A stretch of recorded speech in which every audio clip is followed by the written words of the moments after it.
আমরা অনেক কিছু জানতে পারি, শুনতে পারি, বুঝতে পারি।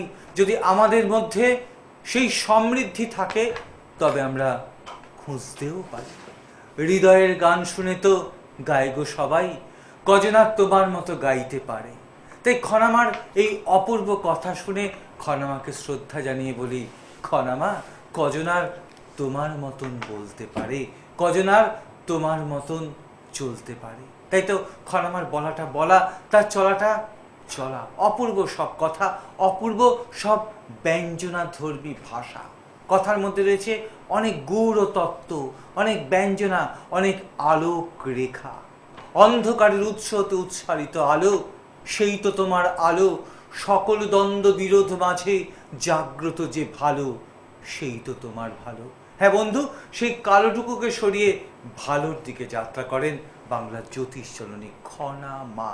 খনার ভিটার জন্মতারিণী, ভারতের অলঙ্কার, অন্তরে সন্ন্যাসিনী, বাক্সিতা বাংলার জ্যোতিষ জননী, মঙ্গলময় মহামানব তৈলঙ্গ স্বামী শিষ্যা, আমাদের জীবনে কাছের মানুষ, কাজের মানুষ খনামা, পরমাত্মার সাধিকা, যিনি জল স্থলে নির্বিকল্প চিত্তে সাধনা করছেন আর সাধনালব্ধ শক্তিকে সঞ্চারিত করছেন কোথায় না মানুষের জীবনের সমস্যা সমাধানের কাজে। মা বলছেন জীবন থাকলেই সমস্যা থাকবে, আবার সমস্যা থাকলেই তার সমাধান থাকবে। আমি বলছি এগিয়ে যাও, নিজেকে অযথা বড়াই না করে জীবন যুদ্ধের লড়াই করো। আমি বলছি জীবনে জয় তোমার হবেই। হ্যাঁ বন্ধু, আমাদের খনামা এভাবেই বলেন, তিনি এভাবেই স্বভাব সিদ্ধ ভঙ্গিতে চলেন। খনামা জীবনের স্বপ্ন যেখানে বারবার সত্যি হয়। মা আজকের অনুষ্ঠানে স্বাগত, প্রণাম, আশীর্বাণী। একদম তোমাদের সকলের জন্য প্রাণ ভরা ভালোবাসা নিয়ে আজ আমার এখানে চলে আসা। উদ্দেশ্য একটাই, জেনে রেখো সবাই, আমি সবাইকে ভালোবাসি। তাই ভালোবাসি কেন তোমরা সবাই জানো, আমি তো আর কেউ না, আমি তোমাদের মা। মা কি চায়?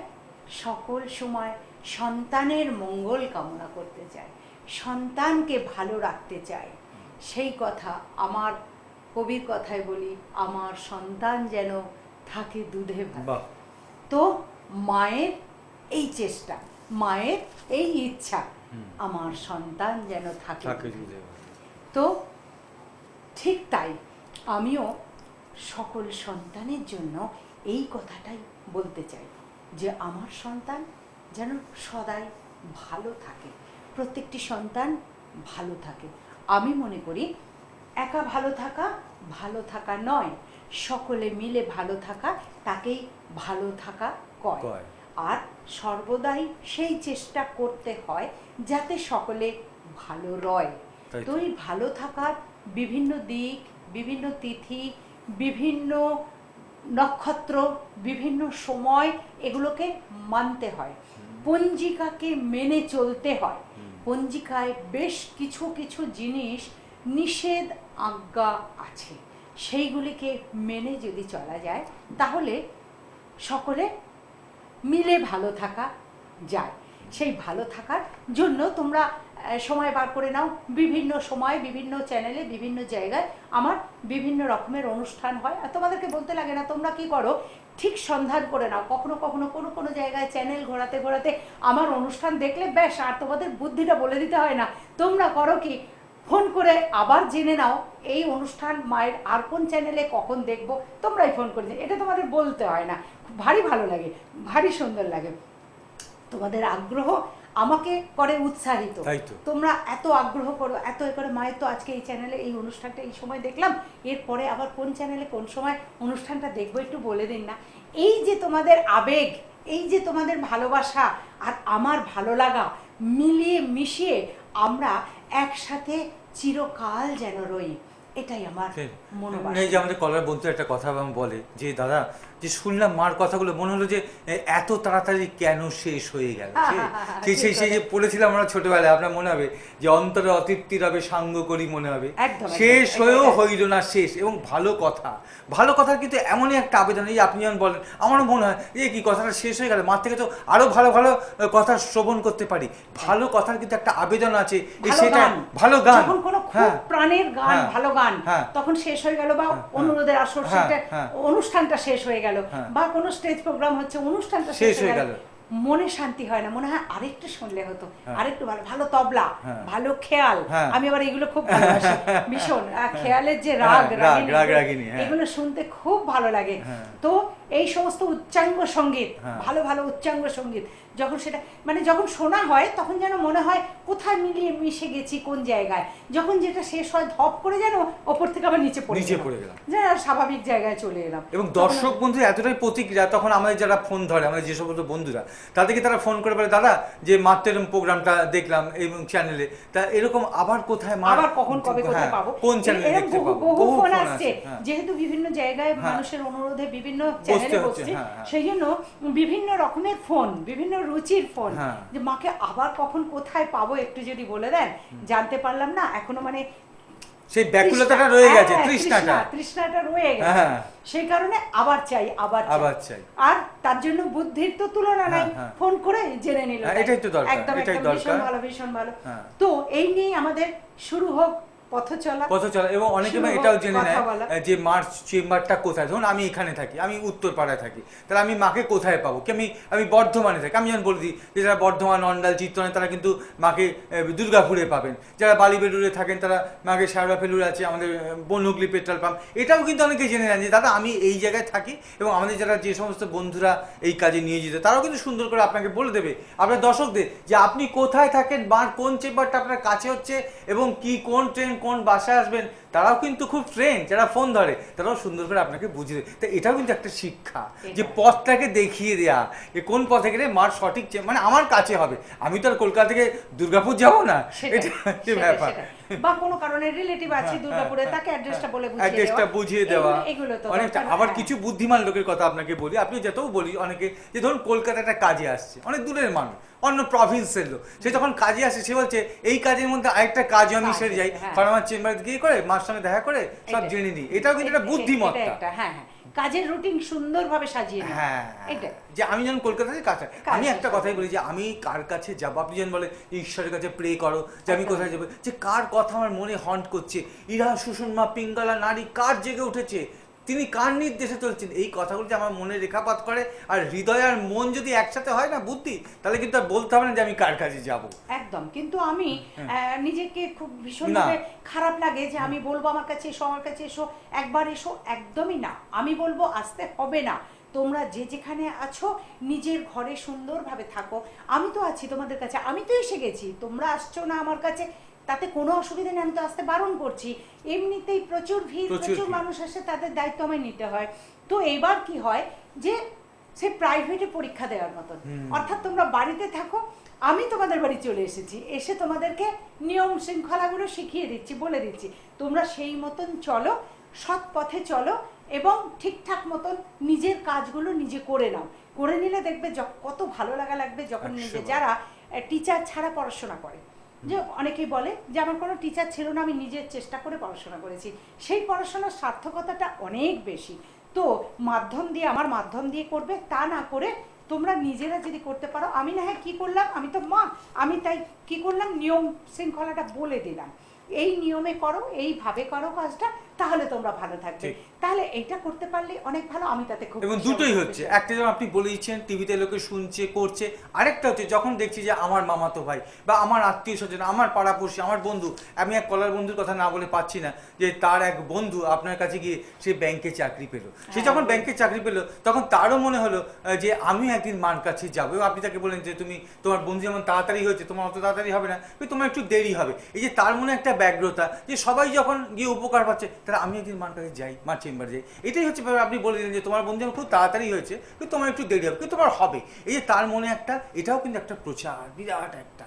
এইভাবেই মানুষ আসতে চায়, খনামাকে ভালোবাসতে চায়, আর এইভাবেই খনামা জলে ভাসতে চায়। চলুন আবার আমাদের কি কথা আছে। এবার আমার কথায় আমি যেটা বলি, আমার যেটা না বললে হবে না, যেটা হলো আমি কিন্তু বাপু বলি না যে আমার কাছে এসো, আমি কি বলি, একটা নির্দেশ, একটুখানি।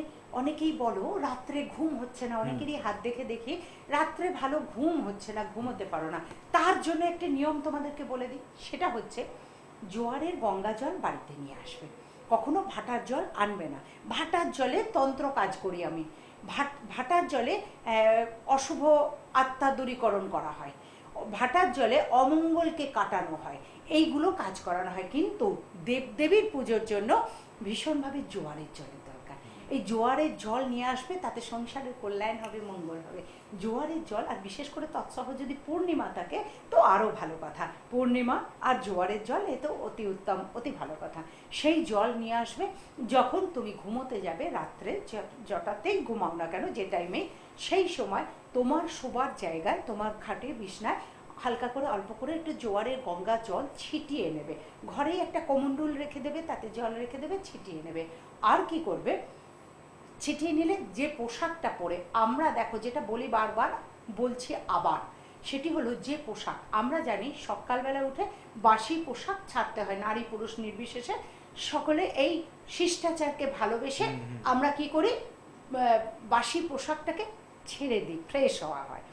ঠিক সেরকম যেন রাত্রে শুতে যাওয়ার জন্য একটি কাঁচা বস্ত্র রাখবে, যে পোশাকই পরো না কেন, একটি কাঁচা বস্ত্র রাখবে, সেটি স্নিগ্ধ কালারের, একেবারে ডিপ কালারের পরে ঘুমোতে যাবে না। স্নিগ্ধ কালার, সাদা, আকাশি, এরকম স্নিগ্ধ পিঙ্ক মানে গোলাপি কালার, এরকম সবুজ, হালকা সবুজ, এরকম পোশাক পরবে।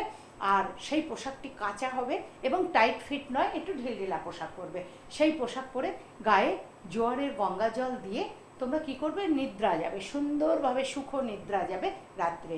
সেই সময় তুমি তোমার আরাধ্য দেবতাকে, আরাধ্য দেবীকে প্রে করবে, প্রার্থনা করবে যে আমাকে পথ বলে দাও, বা গুরুদেব, দীক্ষা নেওয়া হলে গুরুদেবকে পথ বলে দাও, তুমি কোন পথে যাব আমি, অর্থাৎ আমাকে পথ বলে দাও হে প্রভু, আমি কোন পথে যাব, কার কাছে যাব, কার কাছে গেলে সত্যিকার শান্তি মেলে, কার কাছে গেলে সত্যিকার জীবনের উন্নতি মেলে। এইভাবে তোমার আরাধ্য দেবতাকে চিন্তা করতে করতে, আরাধ্য দেবীকে বা গুরুদেবকে চিন্তা করতে করতে দুটি হাত হৃদয়ে রেখে ঘুমিয়ে পড়বে। দেখবে তোমার ডাকে সাড়া দেবে, তখন নিজের সার্থকতা বুঝতে পারবে। তোমার ডাকে তিনি সাড়া দেবেন, তিনি তোমাকে বলে দেবেন, স্বপ্নে বা দৈববাণীতে তিনি বলে দেবেন যে অমুক মানুষটার কাছে যা, তোমার জন্য অমুক মানুষটা প্রযোজ্য, তোমার জন্য ঠিক আছে, তুমি অমুক মানুষটার কাছে যা, বা তুই অমুক মানুষটার কাছে যা। যেন সবার কাছে সবার গেলে হয় না, কিন্তু আমি তা বলে তোমাদের কারোর কাছে যেতে বারণ করছি না, একটা যুক্তি দিয়ে বলছি। রাশিতে রাশিতে, গ্রহতে গ্রহতে মিল হতে হয়।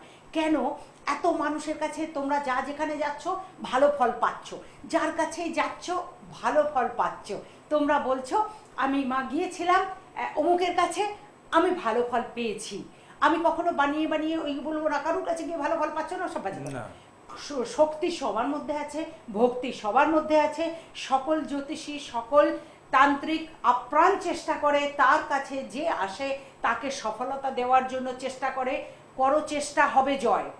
তোমার চেষ্টা কখনো হইবে না ক্ষয়। অর্থাৎ প্রত্যেকের কাছে তোমরা যাচ্ছ, উপকার পাচ্ছ। নচেত আমি একা মানুষ আর দুনিয়া ভোর এত মানুষ, আমার একার পক্ষে সবাইকে ভালো রাখা সম্ভব না। ভালো বেশিরভাগ মানুষ আছো, মন্দ কিছু সংখ্যক মানুষ আছো। মন্দ মানে কষ্টে আছো, বেশিরভাগ মানুষ উন্নতি করছে, ভালো আছে। তো তাদেরকে একেবারে গল্পের গরু গাছে চড়িয়ে দেবো যে সবাই আমি উপকার করছি? না, আরও সবাই আছে। জ্যোতিষ সকলের শক্তি, সকলের, যারা এটি ভালো শিখেছে তারাই ভালো কাজ করতে পারছে। তোমরা উপকার পাচ্ছ। আবার কিছু জন আমার কাছেও আসছো, আমার কাছেও হয়তো বা উপকার পাচ্ছ। তো আমি বলবো এই যে উপকার পাওয়াটার কি ব্যাপার জানো, যোগ জ্যোতিষ, অর্থাৎ যোগ একটা যোগ, যোগক্রিয়া একটা যোগ, যোগাযোগ। এই যোগাযোগ আমি বলতে চাইছি এখন যোগাযোগ।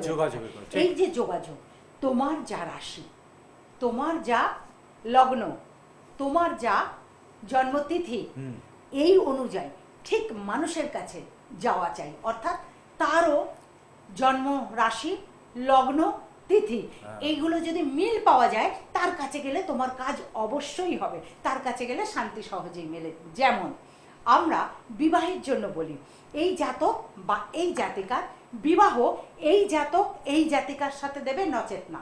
অর্থাৎ এই রাশির সাথে এই রাশির বিবাহ ভালো হবে, এই রাশির সাথে এই রাশির বিবাহ দিলে ভালো হবে না। এই যেমন বিবাহের কথা আমরা খুব ফলাও করে বলি, আজ আমি একটি নতুন কথা হয়তো বলবার চেষ্টা করছি তোমাদের কাছে, সেটি হলো যে রাশির সাথে রাশির মিলিয়ে আমরা বিবাহের কথা বলি, তাই সেই বিবাহে শান্তি হয়। অর্থাৎ কর্কট রাশির জাতক জাতিকাদের আমরা চেষ্টা করি, তুলা রাশি, কন্যা রাশি, এই সমস্ত মেষ রাশি, মীন রাশি, এই সমস্ত জাতক জাতিকার সাথে যদি বিবাহ দিতে পারি তাহলে আমরা হই খুশি, তার কারণ তারা সারা জীবন শান্তিতে সংসার করতে পারবে। আবার নিষিদ্ধ রাশি আছে যে এই রাশির সাথে, কর্কট রাশির সাথে সিংহ রাশি, মকর রাশি, বৃশ্চিক রাশির বিবাহ হওয়া উচিত নয়, তাতে মিল হয় না ঠিক মতন। যেমন বিবাহের ক্ষেত্রে বলি না, তেমনি জীবনের ক্ষেত্রে কিরম যেন এইগুলো তপস্যা করে করে উপলব্ধি করতে পেরেছি। আমি বলি না যে ধ্যান ধারণা, এই ধ্যান থেকে আসে ধারণা, এই ধারণার থেকে উপলব্ধি অভিজ্ঞতা, উপলব্ধির আর এক নাম অভিজ্ঞতা।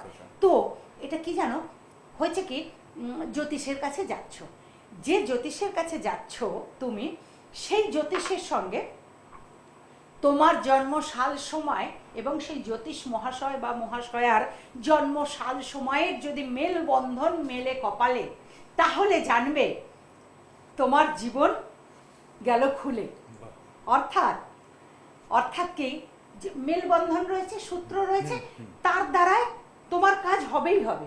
আচ্ছা, তুমি আমার কাছে এসেছো, আমার দ্বারায় তোমার কাজ হবেই হবে। আমি অ্যাড করে বিজ্ঞাপন করে অমনিভাবে বলছি না, আমি বোঝাবার চেষ্টা করছি ব্যাপারটা, বাস্তব কথা, জ্যোতিষের কথা। অর্থাৎ যদি তোমার গ্রহের সাথে আমার গ্রহের মিল থাকে, আমার কাছে এসে তুমি কাজ পেয়ে যাবে।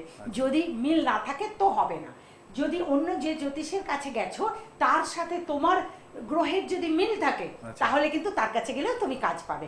কাজ শুধু আমার কাছে এসে পাবে তা নয়, যেখানে যাবে সেখানে কাজ পাবে। তার জন্য তাহলে কি দাঁড়ালো ভাগ্য। অর্থাৎ তোমার ভাগ্যে যদি সেই জ্যোতিষের সমন্বয় ঘটে, তাহলে তুমি ভালো ফল পাবে বটে। সেটা কে করতে পারেন? তিনিই করতে পারেন, সেই পরমাত্মা। সেই পরমাত্মাকে স্মরণ করতে হয়।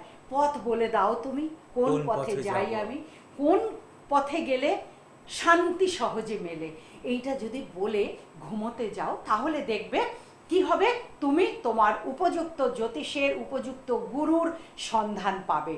তার জন্য আরেকটু ভালো হয় যদি বলা হয়, ওং সত্যম শিবম সুন্দরম না আত্মা বলহীনেন লভ্য। ওং সত্যম শিবম সুন্দরম না আত্মা বলহীনেন লভ্য। সেই সত্যম, সেই শিব, সেই সুন্দরমের থেকে আত্মবল চেয়ে নাও। আত্মবল জীবনের চরম সম্বল। এই আত্মবল যার ঘটে, আর দুঃখ তার হয় না, এটা জেনে রেখো বটে। খুব সুন্দর কথা। খনামা যেটা বলছিলেন যে এই যোগাযোগের কথা, এবং যোগাযোগটা কিভাবে হবে, সেই প্রার্থনা দ্বারা সেই জ্যোতিষের সঙ্গে বা সেই ডাক্তারের সঙ্গে আমার সেই রাশি লগ্নে যদি মিলে যায়, তাহলে বন্ধু ভালো হয়। বিয়ের কথা বলছেন যে কোন কোন রাশির সঙ্গে বিয়ে হবে, কোন কোন রাশির সঙ্গে হবে না, হ্যাঁ, এই তখন এলে সেই জ্যোতিষের কাছে আমি যেতে পারবো। অর্থাৎ সময় কিন্তু একটা আমাদের জীবনে বিরাট ব্যাপার। এই সেই যোগাযোগের যে অদ্ভুত গূঢ় রহস্য, সেটা কিন্তু খনামা খুব সহজ সরল ভাষায়, সরস ভঙ্গিতে এমন বললেন, তিনিই পারেন। সেই আমার মানে প্রার্থনাটা তার কাছে পৌঁছবে, আবার তিনি আমাকে মেসেজ করে দেবেন সুন্দরভাবে। তাহলে বন্ধু চলুন টিভির পর্দায় এখন দেখি খনামার বিপুল কার্যাবলীর কিছু সুন্দর দৃশ্য।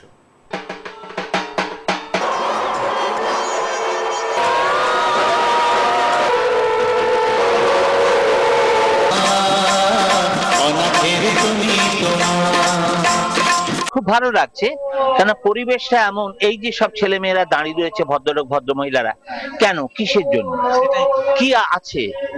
যদি একটি মানুষের মধ্যে কিছু এক্সট্রাঅর্ডিনারি কোয়ালিটি না থাকে, তাহলে কেউ দেখতে আসে না। এমন কিছু আছে যেটা মনে হয় মানুষের দাগ কাটে। কে যখন খনামা পুজো করে, খনামা একটা বিশিষ্ট ব্যক্তিত্ব। 5 ঘন্টা এসেছি, 5 ঘন্টা কনস্ট্যান্ট লোকদের আশীর্বাদ করে যাচ্ছে, তাদের জন্য প্রার্থনা করে যাচ্ছে, তার মধ্যে পুজো করছে, তার মধ্যে তাদের যজ্ঞের দিয়ে এসে তাদের দিচ্ছে, একবারও থামছে না। কিন্তু আমার কাছে যেটা সবচেয়ে ভালো লাগে সেটা হচ্ছে ওর আন্তরিকতা সবাইকার প্রতি।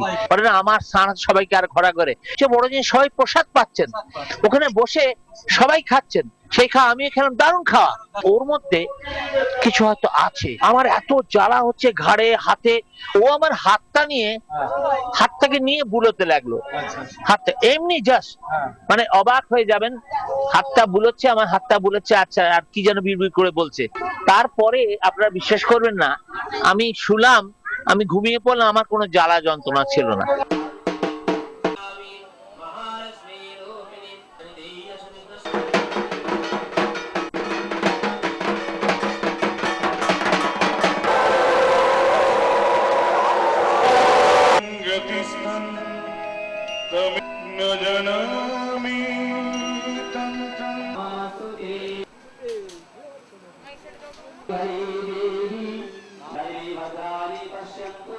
আর এখানে এই নবদ্বীপ দর্শন যে আশ্রম তৈরি হয়েছে, এখানে তো এর আগেও এসেছি। এখানে যে নিষ্ঠার সঙ্গে যেভাবে ভক্তি ভরে সমস্ত মানুষের মঙ্গল কামনায় যজ্ঞ করা হয়, শিব মৃত্যুঞ্জয়, সেটা দেখাটাই একটা ভারী সুন্দর। সর্বমঙ্গল কামনার্থে তিনি নেমে যান পাশেই এই আশ্রম সঙ্গে একদম লেগে থাকা যে সংলগ্ন পুকুরটিতে। উনি দেখলাম অবলীলাক্রমে নেমে গেলেন, নেমে গিয়ে একটা নেমে শুয়ে পড়লেন এবং সেইভাবে রইলেন দীর্ঘ সময়। সমস্ত শরীরটা অচঞ্চল, শুধু তার জপের মালাটি আঙুলে তিনি জপ করে চলেছেন, ডান হাতে আর বাঁ হাতে সেই যে গুণী আমরা কত জপ করা হলো, সেই দুটো হাতের আঙুলগুলো খালি সঞ্চলমান, আর পুরো দেহটা স্থির। হালকা বাতাস বইছে, জলে একটা কম্পন, সেই বাতাসে জলের কম্পনের সঙ্গে তার ওই ভাসমান শরীরটা কখনো একটু এদিকে সরছে, কখনো একটু ওদিকে সরছে, এছাড়া আর কোনো তার মধ্যে আর কোনো কী বলবো, মানে কোনো চালিকা শক্তি নেই সেখানে।